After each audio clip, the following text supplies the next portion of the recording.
What are you saying? She's asking, what if Russia breaks the ceasefire? What if anything? What if a bomb drops on your head right now? Okay? What if they broke it? I don't know. They broke it with Biden because Biden, they didn't respect him. They didn't respect Obama. They respect me. You should be thanking the president for trying to bring an end to this conflict. Have you ever been to Ukraine? That you say what problems we have? I have been to. Come once. I've actually watched and seen the stories, and I know what happened. You're not in a good position. You don't have the saying- cards right now. With us, you start having Not playing cards. Right now, you don't. I'm very You're playing serious, cards. Mr. President. You're I'm playing very cards. serious. You're gambling I'm the with the president lives in of war. millions of people. You think You're you- gambling with World War III. And do you think that it's I will respectful answer. to come to the Oval Office I of the will United answer. States of America and attack the administration that is trying to prevent the destruction of your country? A lot of questions. Don't tell us what we're going to feel. I'm not telling you. Because I'm you're in no answering all these position to questions. dictate that. That's exactly Remember what this. you're doing. I'm not You're in dictating. no position to dictate what we're going to feel. You We're will- going to feel very you will good. feel influenced. We're going to feel I'm- very I'm good and telling very you, strong. You will feel influence. You're right now not in a very good position. You've allowed From the yourself very- to be in a from very the bad very position, beginning and he of the happens war. to be right about From the it. very beginning of the war. You want me to say really terrible things about Putin and then say, "Hi, Vladimir, how are we doing on the deal?" That doesn't work that way. I'm not aligned with Putin. I'm not aligned with anybody. I'm aligned with the United States of America and for the good of the world. I'm aligned with the world, and I want to get this thing over with. You see the hatred he's got for Putin. It's very tough for me to make a deal with that kind of hate. He's got tremendous hatred, and I understand that, but I can tell you the other side isn't exactly in love with, him either. The much-anticipated meeting between Donald Trump and Volodymyr Zelenskyy was meant to be a discussion about the ongoing war in Ukraine and the future of U.S. support. However, what unfolded was a contentious exchange, highlighting deep divisions on how to approach Russia, military aid, and diplomacy. The meeting quickly revealed that Trump and Zelenskyy hold fundamentally opposing views on Vladimir Putin and the nature of the war, leading to an increasingly tense atmosphere. Thank you very much. It's an honor to have President Zelenskyy of Ukraine, and we've been working very hard, very close. So we've actually known each other for a long time. We've been dealing with each other for a long time, and very well.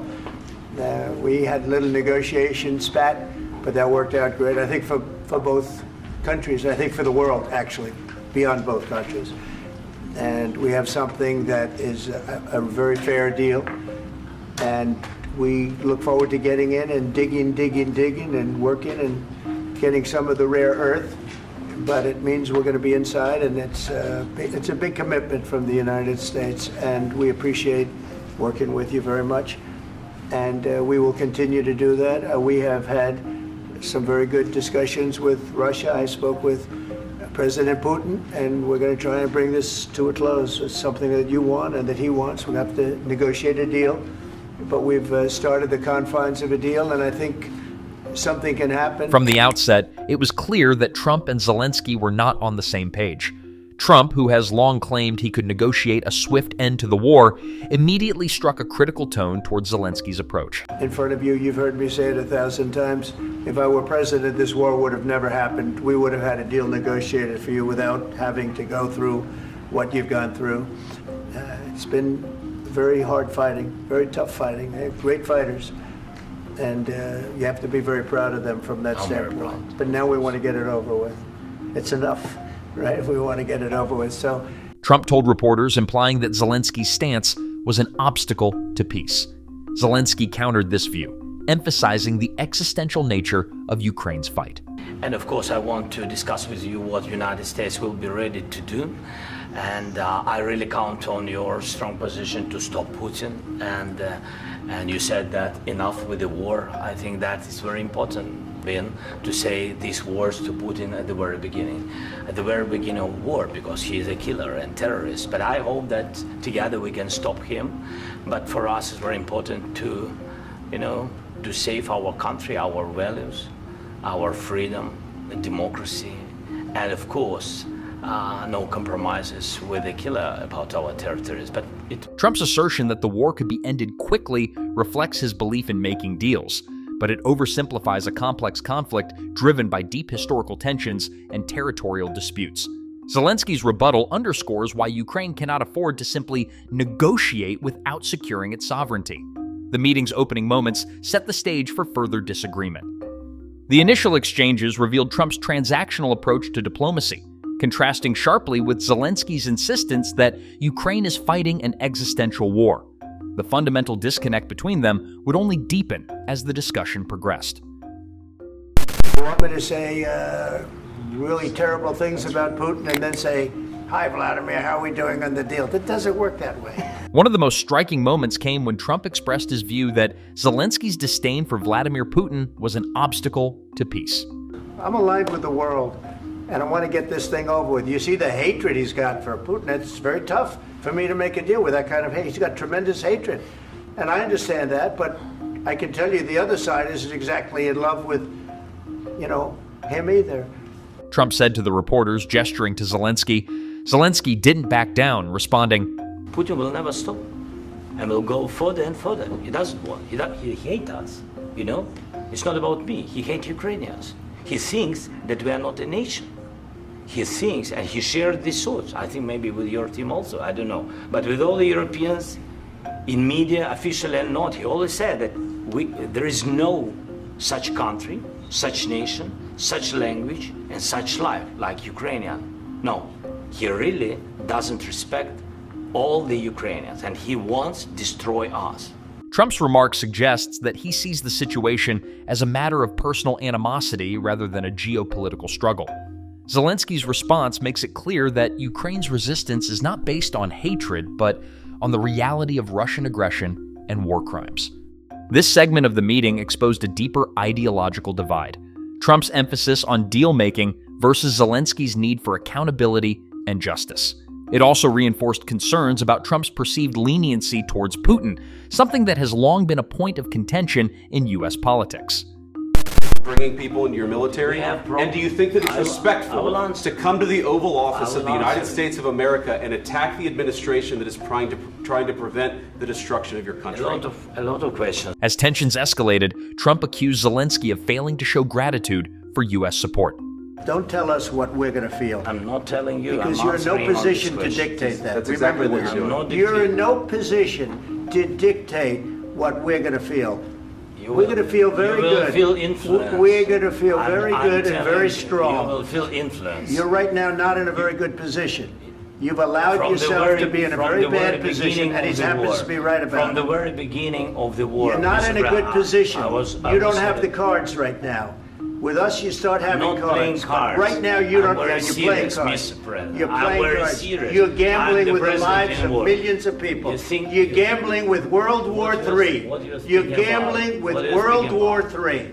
And what you're doing is very disrespectful to the country, this country. Zelensky, visibly frustrated, responded, A lot of people said Well, they respect. should have. Have you said thank you once this A lot entire of meeting? times. No, in this Even entire meeting, today. have you said thank Even you? today. You went to Pennsylvania and campaigned for the opposition in October. Offer some words of appreciation for the United States what of are you speaking America about? and the president who's trying to save your country.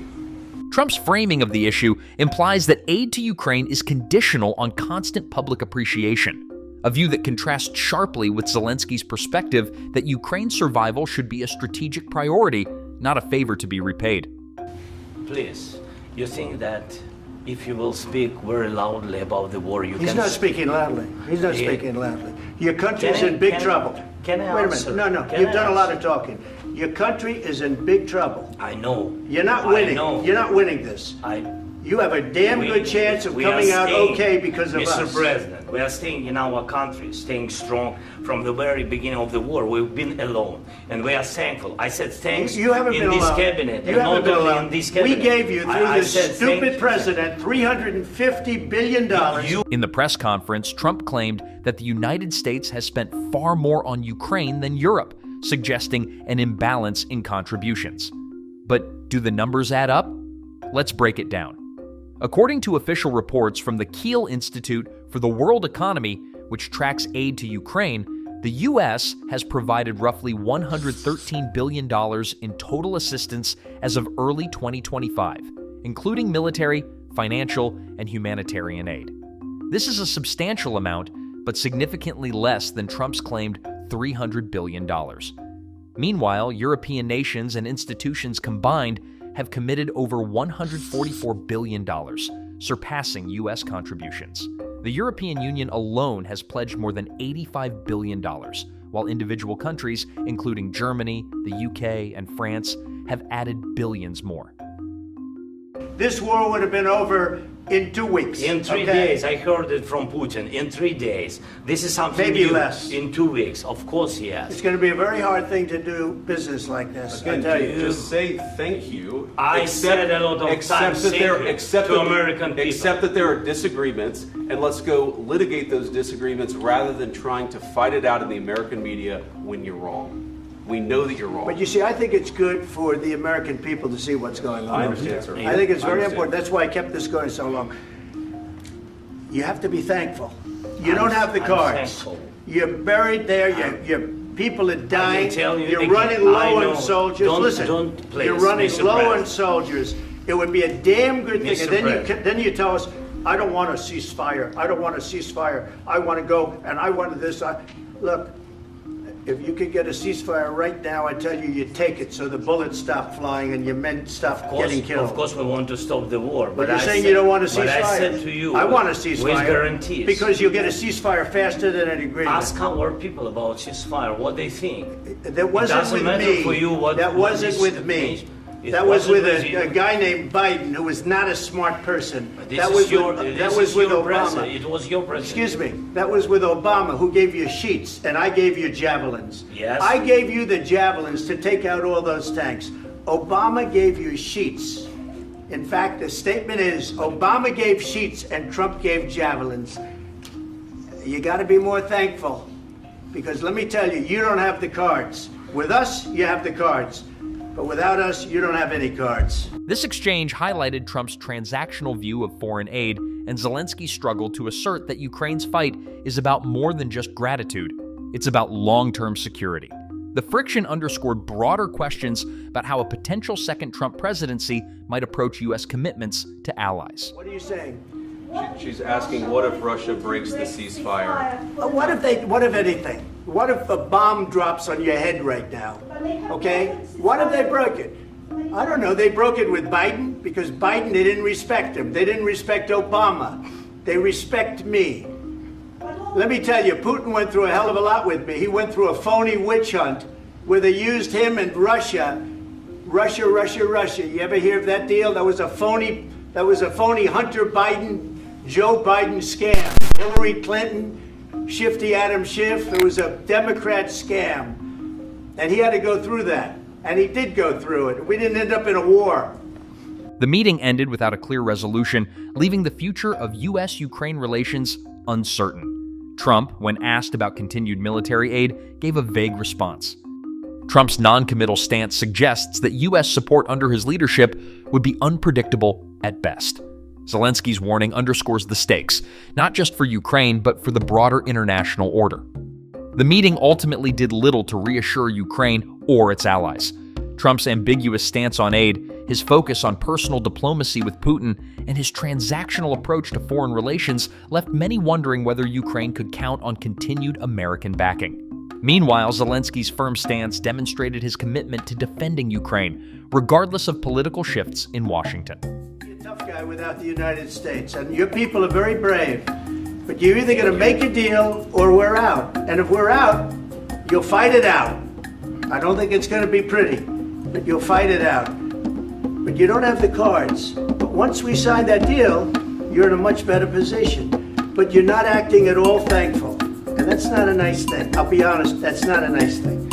All right, I think we've seen enough. What do you think? Huh? This is going to be great television, I will say that. All right. We'll see what we can do about putting it together. Thanks, sir. I need the back of this. We'll see. I don't know.